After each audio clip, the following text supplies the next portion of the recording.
November 1999. I was 15 when two Spice Girls went head-to-head.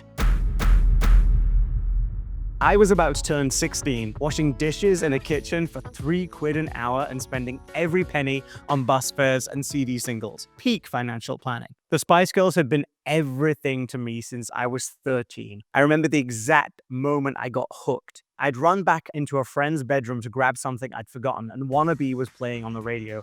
I hadn't even seen them yet, but the music was like nothing I'd ever heard. Feisty, fresh, immediate. I was gone. By 1999, they were on hiatus. Geri had dramatically left the year before. Get well soon, Geri. Emma was releasing her first single as a featured artist, and some genius in a record company, decided both singles should drop on November 1st. The drama, the audacity, I lived for it. Confession time. Geri was my favorite Spice Girl, fully committed. Even as a teenager, it was obvious to me that she was the driving force behind the band. Flamboyant, charismatic, clumsy, and very real. The full star package. She wasn't the best singer, we all knew that. She wasn't the best dancer, definitely not. But she had it, that indefinable thing that made you unable to look away. I remember exactly where I was, driving back from Bolton Abbey, and the news came on the radio. Geri Halliwell, otherwise known as Ginger Spice, has announced she's left the Spice Girls. I was utterly shocked. How do the Spice Girls even function without Ginger? What happened to Friendship Never Ends? What about Would This Work With Only Four? No Way Girl, We'd Need One More. So when Schizophonic came out, I bought it the first day. It felt like getting a new Spice Girls album, which is exactly what I needed. I remember my friend Thomas wanted to skip track 3, Walk Away, because it was a ballad. The disrespect. I wanted to listen start to finish like a proper album person. So he left. He literally went home. Worth it. The album mattered. Fast forward to November 1st, and I snuck out of school at lunchtime, very rebellious, and walked to Asda. Because where else do you buy your life-changing pop singles but the supermarket? I found both CDs, both of them at the same time. I wanted to be fair, which in retrospect is sweet, but also completely unnecessary. Then I went back to school and played them in the drama studio, much to the absolute horror of my much cooler friends who were into trance and progressive house. They were not here for my Spice Girls moment. I did not care. Emma's What I Am was lovely. It really suited her voice. That sweetness that could have felt too delicate just worked. Smart choice. A Tintin Out remix of an Edie Brickell song. But here's my take. It's a bit bland. As nice as Emma's voice is, anyone could have sung that track. Tintin Out picked her because she was a Spice Girl, and they knew it would chart. Strategic brilliance. But Lift Me Up? That was pure, unfiltered Geri. The spoken singing verses that people mocked. Don't care. The tough chorus notes that she actually nailed. Loved it. The desert video with aliens that made zero sense. Perfect. It came from her brain, and that's what I respected.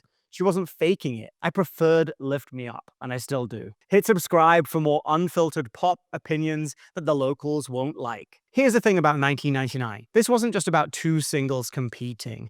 This was about finding where you belonged. I was finding my place in the world at that point, still living at home, but getting tastes of independence, going out to pubs, hearing music in different spaces, realizing I was different from most people in the small village where I grew up. Life was expanding beyond what I'd known, and it felt massive and terrifying and exciting all at the same time. I just started going to gay pubs around that time, and I remember these songs being played there.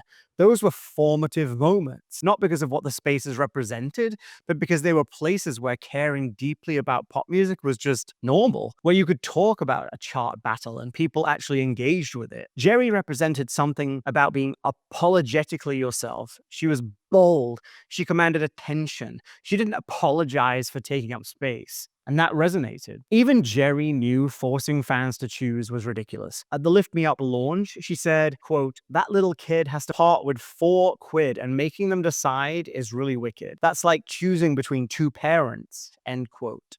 She got it, but I bought both anyway, because why should record company drama dictate my choices? Now, let's talk about the Chris Evans situation, because of course there was a Chris Evans situation. Right around release week, impeccable timing, truly, Geri starts dating Chris Evans, the Chris Evans, the ginger one, TV presenter, radio host, everywhere you looked. Suddenly, every tabloid, every newspaper, Every morning show was obsessed with Geri and Chris. And when they talked about Geri, they talked about Lift Me Up. The relationship lasted about 2 weeks.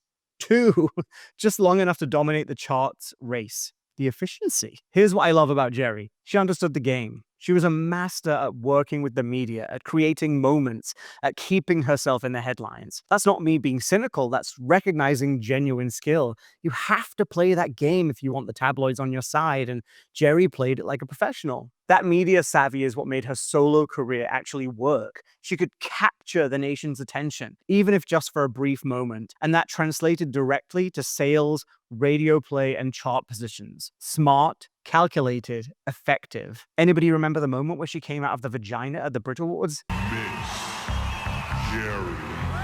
Halliwell. First, 1999. Lift Me Up debuts at number 1 with 140,000 copies. What I Am comes in at number 2 with 106,300 copies. Geri wins by about 30,000. In the end, Lift Me Up sold 346,000 copies and spent 15 weeks in the charts. What I Am sold 234,000 copies and was the 88th best-selling single of the year. Both successful. Emma proved she could go toe-to-toe with Geri, even as a featured vocalist on someone else's remix. That's impressive, but the story doesn't end there. Cut to April 2001, What Took You So Long? Emma's proper debut, an original song she co-wrote with Biff Stannard. Breezy, acoustic, poppy. Everything What I Am was, but with Emma fully at the center, and it went to number 1. That's when it clicked for me. What I Am had been the test drive, the warm-up, Emma dipping her toe into the solo waters without fully committing. But What Took You So Long was her actually showing up as an artist with something to say. So this idea that she lost to Geri in 1990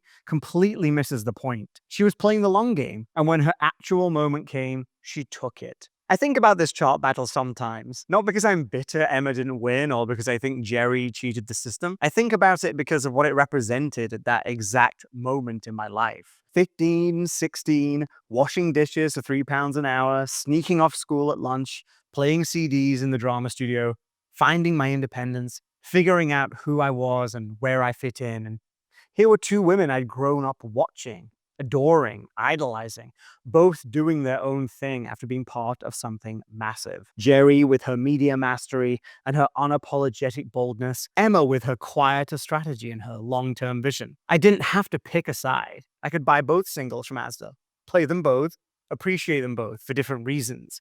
I could be a Geri person who also really liked Emma's track. That was allowed because pop music mattered. It was the soundtrack to becoming myself. 26 years on, those CDs are probably still in a box somewhere. Maybe I should dig them out. Geri got her number 1. Emma got hers 18 months later. Both proved you could leave the biggest girl group in the world and carve out your own path. And I got to be there for it. Buying both singles, supporting both artists, watching the tabloid circus, living through the drama of it all. The record companies wanted a battle. What they got was 2 successful solo careers and a generation of fans who refused to choose sides. I call that a win.